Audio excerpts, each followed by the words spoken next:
Hi అండి, నేను మీ Ravula Sudhakar. Welcome to Mahanagar properties and constructions. We deal genuine properties only. If you want buy or sell properties in Hyderabad and surroundings, please feel free to contact me. అదే విధంగా హైదరాబాద్ లో మీకు plot ఉండి అందులో మీ dream house construction చేసుకోవాలనుకున్నా, లేకపోతే already ground floor house ఉండి first floor, second floor, third floor construction చేసుకోవాలన్నా you can contact. ఈ రోజు వచ్చేసి మన topic house construction process, step by step process ఎలా ఉంటుందో ఈ రోజు తెలుసుకుందాం. సో ఈ హౌస్ కన్స్ట్రక్షన్ ప్రాసెస్ ని మనం రెండు భాగాలుగా చూద్దాం. సో ఫస్ట్ దాంట్లో వచ్చేసి మనకి కన్స్ట్రక్షన్ పార్ట్, అంటే కాంక్రీట్ సంబంధించి, సిమెంట్ వర్క్ సంబంధించింది, మేస్త్రి చేసే వర్క్ అంతా కూడా ఒక పార్ట్ గా చూద్దాం. అండ్ సెకండ్ పార్ట్ లో వచ్చేసి ఆఫ్టర్ కన్స్ట్రక్షన్, అంటే ఆఫ్టర్ సిమెంట్ వర్క్ జరిగిన తర్వాత నెక్స్ట్ ఏంటి ప్రాసెస్ అనేది ఇంకొక వీడియోలో చూద్దాం. సో ఎవరైతే హౌస్ కన్స్ట్రక్షన్ చేయాలనుకుంటున్నారో ఫస్ట్ ఆ ప్లాట్ కి సంబంధించిన డైమెన్షన్ మీ ఆర్కిటెక్ట్ ఇచ్చి, సో దానికి మీ హౌస్ కన్స్ట్రక్షన్ ప్లాన్ వేయించాలి. సో మీరు ground flora, G+1, G+2, G+3 అనేది మీరు డిసైడ్ చేసుకోవాలి ఫస్ట్. దాని తర్వాత నెక్స్ట్ ఆర్కిటెక్ట్కి ఇచ్చి మీ హౌస్ని డిజైన్ చేయమనాలి. సో మీ హౌస్ మీకు ఎలా కావాలో మీరు డిసైడ్ చేసుకోవాలి. సో మీ హౌస్ మీరు ఎలా కావాలో మీరు ఆర్కిటెక్ట్కి చెప్పి డిజైన్ చేయించుకుంటే బెస్ట్. లేదు వాళ్ళకున్న అనుభవంతో మీరే గీసియండి మంచి ప్లాన్ అని కూడా మీరు చెప్పొచ్చు. సో ఈ విధంగా ఫస్ట్ మీరు చేయాల్సిన పని ఆర్కిటెక్ట్ సంప్రదించి మీ ఇంటి ప్లాన్ ని చేపించుకోవాలి. ఇంటి ప్లాన్ అనేది చాలా చాలా ఇంపార్టెంట్. ఎందుకంటే చాలా మంది దీని మీద కాన్సన్ట్రేట్ చేయరు. బట్ ఇంటి ప్లాన్, ఈ పేపర్ మీద మన ప్లాన్ ఎంత బాగా వస్తుందో అదే విధంగా మన ఇల్లు ఉంటుంది. సో కాబట్టి ఫస్ట్ మీరు ప్లాన్ మీద చాలా వర్క్ చేయాలి. సో ప్లాన్ గీపించినాక ఆ ప్లాన్ మనకి వాస్తు ప్రకారంగా ఉందా లేదా చూసుకోండి. సో చాలా మంది ఆర్కిటెక్ట్ కి వాస్తు కూడా తెలిసే ఉంటది, ఎందుకంటే రెగ్యులర్ గా వాళ్ళు ఇదే పనులు చేస్తూ ఉంటారు. కాబట్టి ఆల్మోస్ట్ అందరూ ఆర్కిటెక్ట్ యాజ్ పర్ వాస్తే మనకి ప్లాన్ ఇవ్వడం జరుగుతుంది. సో బట్ స్టిల్ మీరు మళ్ళీ ఒకసారి గమనించుకోండి, మెట్లు కరెక్ట్ పొజిషన్ లో వచ్చాయా, కిచెన్ కరెక్ట్ ఆగ్నేయ పొజిషన్ లో ఉందా, నైరుతిలో మీకు మాస్టర్ బెడ్రూమ్ ఉందా, ఇలా అన్ని కూడా మీరు తరువుగా చెక్ చేసుకోండి. సో చెక్ చేసుకున్నాక నెక్స్ట్ ప్రాసెస్ ఏంటి, అక్కడ ఏదైతే ప్లాట్ ఉందో ఆ ప్లాట్ మనం క్లీన్ చేయించుకోవాలి. ఆ ప్లాట్ అంతా క్లీన్ చేయించుకున్నాక అక్కడ ఉన్న చెట్లు కానీ, లేక చిన్న పొదలు కానీ, బండరాళ్ళు కానీ, ఇలాంటివి ఏమన్నా ఉంటా కూడా అదంతా క్లీన్ చేయించుకోండి. క్లీన్ చేయించుకున్నాక నెక్స్ట్ ఏంటి, దాన్ని మార్కింగ్ చేయాలి. అంటే మన భాషలో ముగ్గు పోస్తామంటారు కదా, సో ఆ విధంగా ముగ్గు పోయించాలి. ముగ్గు పోయడం అంటే ఏం లేదండి, ఏదైతే మనకి ఆర్కిటెక్ట్ ప్లాన్ ఉందో ఆ ప్లాన్ ప్రకారంగా ఎక్కడెక్కడైతే మనకి పిల్లర్స్ వస్తాయో దాన్ని మన మేస్త్రి ముగ్గు పోస్తాడు.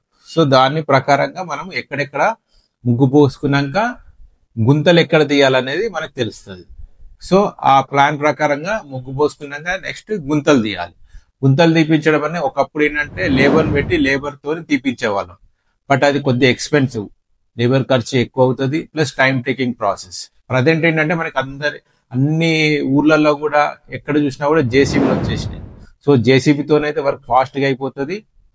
ఫాస్ట్ గా మనకి టైం కూడా చాలా సేవ్ అవుతుంది. ఒక రోజులో ఒక పూటలో ఈజీగా చేసేస్తారు. సో కాబట్టి జేసీబీతోనే మనం గుంతలు తెప్పించుకున్నాక ఆ గుంతలన్నిటిని క్లీన్ చేయించాలి. జేసీబీ ఏంటంటే ఇది పైనుండి ఇట్లా తీస్తుంది కాబట్టి కొన్ని మూలలు కార్నర్ సరిగా వచ్చే అవకాశం ఉండదు. సో మళ్ళీ నెక్స్ట్ ఒక ఇద్దరు లేబర్ని పెట్టించి అంతా నీట్గా క్లీన్ చేయించేసి, ఎక్కడైనా మన కూలిపోతున్నట్టుగా మట్టి ఏమైనా ఉంటే అంతా నీట్గా తీపిచ్చేసేసి, లూజ్ ఉన్న మట్టి అంతా తీపిచ్చేసి, కింద కూడా అంత లూజ్ మట్టి అంతా తీపిచ్చేసేసి, నెక్స్ట్ ఏంటంటే మనము ఆ గుంతల్ని క్లీన్ చేసిన తర్వాత అందులో బెడ్ వేయాలి. చాలా చోట్ల మనకి బెందడ్ అని దొరుకుతుంది, లేదు అంటే 40 mm కంకర, 40 mm పైన ఇంకా పెద్ద కంకర కూడా కొన్ని ఏరియాలో దొరుకుతుంది. ఆ కంకర ప్లస్ రోబో శాండ్ లేకపోతే శాండ్ అయితే శాండ్, సిమెంట్, వాటర్ మిక్స్ చేసి ఒక బెడ్ లాగా వేయించాలి. సో ఈ బెడ్ లాగా ఎందుకు వేయించాలంటే అక్కడ మనం పుట్టింగ్ వేస్తాం కాబట్టి అది కిందికి దిగకుండా గట్టిగా ఆపుతుంది. సో ఆ బెడ్ అనేది చాలా ఇంపార్టెంట్. సో దాని తర్వాత నెక్స్ట్ స్టెప్ ఏంటిది, మ్యాట్. పుట్టింగ్ సంబంధించిన మ్యాట్ కట్టాలి. సో ఆ మ్యాట్ తర్వాత ఆ మ్యాట్ కింద మనం కంపల్సరీగా మనకి కవరింగ్ స్టోన్స్ అని దొరుకుతాయి. సో ఆ కవరింగ్ స్టోన్స్ పెట్టాలి. స్టోన్ పెట్టినాక దానిపైన మనం పుట్టింగ్ కూర్చోబెడతారు. సో ఆ పుట్టింగ్స్ చాలా డిఫరెంట్గా ఉంటాయి. ఈ పుట్టింగ్స్ అనేది చాలా రకాలు ఉంటాయి. కొన్ని షూ పుట్టింగ్ అంటారు, కొన్ని స్టెప్ పుట్టింగ్ అంటారు. సో ఇట్లా రకరకాల రెగ్యులర్ పుట్టింగ్ ఉంటుంది. సో రకరకాలుగా ఉంటుంది. It's all depending on me plan బట్టి ఉంటుంది.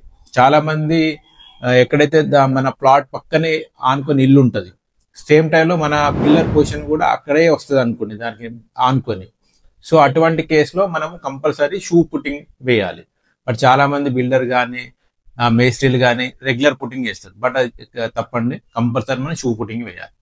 కొన్ని ప్లేస్లలో మనకి డెప్త్ అనేది చాలా ఎక్కువ ఉండే అవకాశం ఉంటుంది, పిల్లర్ టు పిల్లర్, పెద్ద పెద్ద బిల్డింగ్స్ మేము కట్టేటప్పుడు.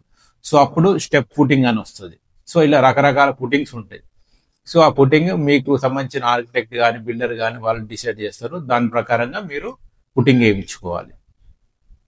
సో నెక్స్ట్ స్టెప్ ఏంటిది, ఇది అయిపోయాక మనకి road level columns. So road level వరకు కాలమ్స్ వేయించుకోవాలి. సో పుట్టింగ్ తర్వాత నెక్స్ట్ స్టెప్ రోడ్ లెవెల్ వరకు కాలమ్స్. సో ఈ కాలమ్స్ అయిపోయాక నెక్స్ట్ ఏంటి, సో ఆ గుంతలన్నిటిని పూర్తి చేసేయాలి. అంటే మనము కొన్ని ఏరియా, ఒక్కొక్క ఏరియాలో ఒక్కొక్క రకంగా, కొన్ని ఏరియాలో మట్టి దొరుకుతుంది, మురం దొరుకుతుంది. సో మురంతో ఫిల్ చేస్తాం. కొన్ని ఏరియాలో ఇసుక తక్కువ రేట్లు దొరుకుతుంది, వాళ్ళు ఇసుకతో ఫిల్ చేసుకుంటారు. ఒక్కొక్క ఏరియాలో ఒక్కొక్క రకంగా ఫిల్ చేసుకుంటారు. సో దాని తర్వాత ఫిల్ చేసుకునే ఇంకేం చేయాలి, నెక్స్ట్ పింత్ బీమ్లు. సో నెక్స్ట్ పింత్ బీమ్లు మనము ఎక్కడెక్కడైతే పిల్లర్స్ వస్తాయో ఆ పిల్లర్స్ ని జాయిన్ చేసుకుంటే పింత్ బీమ్లు వస్తాయి. సో ఆ పింత్ బీమ్లు అయిన తర్వాత నెక్స్ట్ మనం ఏం చేయాలి, లోకారం చేయాలి. ఈ లోకారం అనేది చాలా చాలా ఇంపార్టెంట్. సో లోకారం చేయించేసి, లోకారం తర్వాత నెక్స్ట్ మనం ఎక్కడైతే లోకారం చేయించినామో అదంతా కూడా మళ్ళీ బెడ్ లాగేయాలి, కాంక్రీట్ బెడ్ లాగేయాలి. సో ఆ కాంక్రీట్ బెడ్ ఎందుకు వెళ్ళాలనే మనకి ఇంతకుముందు ప్రీవియస్ మన వీడియోలో కూడా ఉంది, మీరు అది చూడొచ్చండి. కావాలంటే ఇందులో లింక్ కూడా పెడతాను నేను, అది చెక్ చేసుకోవచ్చు. సో లోకారం ఎలా చేయాలనేది కూడా ఒక మన వీడియో చేసాం ఇంతకుముందు, అది కూడా ఈ లింక్ లో ఇస్తాను మీకు. సో దాని తర్వాత నెక్స్ట్ స్టెప్ ఏంటిది, మనం పిల్లర్లు రేజ్ చేయాలి. మనం 9 feet 10 feet 11 feet ఎంతైతే అనుకుంటాం అన్ని ఫీట్స్ పిల్లర్ రేజ్ చేయాలి. సో పిల్లర్ చేసిన తర్వాత నెక్స్ట్ స్టెప్ ఏంటిది, నెక్స్ట్ స్లాబ్ కి మనం షట్టరింగ్ చేస్తారు. సో ఆ షట్టరింగ్ అనేది మన సెంటరింగ్ వేసి షట్టరింగ్ చేస్తాడు. సెంటరింగ్ తర్వాత నెక్స్ట్ స్టెప్ పైన మనకు కావాల్సిన రాడ్స్ తోని కూడా అది 6x6 6x8 6x7 అనేది డిసైడ్ చేసుకొని ఆ సెంటరింగ్ మొత్తము పైన రాడ్స్ అల్లాలి. సో దాని తర్వాత నెక్స్ట్ మనము కంపల్సరీ ఎక్కడైతే మనము సెంటరింగ్ పైన ఆ రాడ్స్ అల్లుతాం కదా దాని కింద కంపల్సరీ కవరింగ్ స్టోన్స్ పెట్టాలి. సో కవరింగ్ స్టోన్స్ పెట్టినాక పైప్స్, ఎలక్ట్రికల్ పైప్స్ ఎక్కడెక్కడ ఫ్యాన్ జంక్షన్ బాక్స్ కానీ ఫ్యాన్ రాడ్స్ కానీ ఎక్కడైతే మనకు రూమ్స్ వస్తాయో యాజ్ పర్ ప్లాన్ ప్రకారంగా అక్కడ మనము ఆ జంక్షన్ బాక్స్, ఫ్యాన్ బాక్స్ ఇవన్నీ పైప్స్ వేయాలి, ఎలక్ట్రికల్ పైప్స్ వేయాలి. సో నెక్స్ట్ స్టెప్ లో ఏంటంటే మనము కాంక్రీట్ వేసుకోవాలి. ఇంకా సో అది కాంక్రీట్ అనేది మనం మిల్లర్ తో వేసుకుంటామా రెడీ మిక్స్ కాంక్రీట్ అనేది మనం డిసైడ్ చేసుకొని మనం కాంక్రీట్ వేసుకోవాలి. సో ఈ విధంగా మనం ఒక ఇల్లు కట్టేటప్పుడు స్టెప్ బై స్టెప్ ఇది ప్రాసెస్ చేసుకుంటూ వస్తుంది. సో స్లాబ్ తర్వాత నెక్స్ట్ ఏంటి, స్లాబ్ అయిపోయాక స్లాబ్ క్యూరింగ్ చేస్తాం. క్యూరింగ్ చేసిన తర్వాత నెక్స్ట్ స్టెప్ ఆ స్లాబ్ పెట్టిన షట్టర్స్ అంతా ఇప్పేస్తాం. సో నెక్స్ట్ స్టెప్ ఏంటి, గోడలు కట్టడం. సో గోడలు కట్టడము మనము ఎక్కడైతే మనం మన ప్లాన్ ప్రకారంగా గోడలు కడతాం. సో అది అవుటర్ వాల్ అయితే 9 inches, ఇంటర్నల్ వాల్ అయితే 4 inches. ఈ విధంగా మనము కన్స్ట్రక్షన్ చేస్తాం. నెక్స్ట్ మనము ప్లాస్టింగ్ కన్స్ట్రక్షన్, మన బ్రిక్ వర్క్ అయిపోయిన next step plastering. So plastering 2 రకాలు ఉంటుంది, ఒకటి first coating and second coating. First coating లో కొద్దిగా లావు ఉన్న ఇసుకతోనే మనం ఫస్ట్ కోటింగ్ చేస్తాం. సో ఎప్పుడైతే బ్రిక్ వర్క్ అయినాక నెక్స్ట్ ఫస్ట్ కోటింగ్ ప్లాస్టింగ్ చేస్తాం.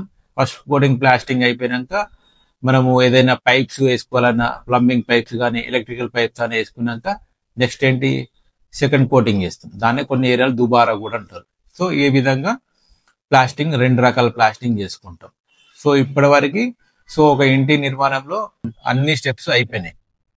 సో ఆల్మోస్ట్ గోడలు అయిపోయినాయి. మనకి గోడలు అయిపోయాక నెక్స్ట్ మనము మనకి ఈ దుబారా కన్నా ముందు కొంత స్లాబ్ మనము సెల్ఫ్లు వేసుకుంటే సెల్ఫ్లు వేసుకోవచ్చు, కిచెన్ ప్లాట్ఫామ్స్ కానీ సెల్ఫ్లు కానీ ఇవి వేసుకుంటే వేసుకోవచ్చు. సో దుబారా అయిపోయినాక నెక్స్ట్ ఏంటి, ఇది మనము సెకండ్ పార్ట్ లో చూద్దాం. ఇప్పటికి ఇది లెంత్ అయిపోయింది వీడియో. సెకండ్ పార్ట్ లో ఏంటంటే నెక్స్ట్ ఏమేమి ఉంటాయి, సో ప్లాస్టింగ్ తర్వాత చేయాల్సిన ఇంపార్టెంట్ పనులన్నీ కూడా నెక్స్ట్ పార్ట్ 2లో తెలుసుకుందామండి. ఇప్పటివరకు నేను చెప్పిన విషయాలు మీకు ఇంపార్టెంట్ అనిపిస్తే, మీకు ఉపయోగపడుతుంది అనుకుంటే దయచేసి ఒక లైక్, షేర్, సబ్స్క్రైబ్ చేయండి. థ్యాంక్ యూ అండి. థ్యాంక్ యూ వెరీ మచ్ అండి.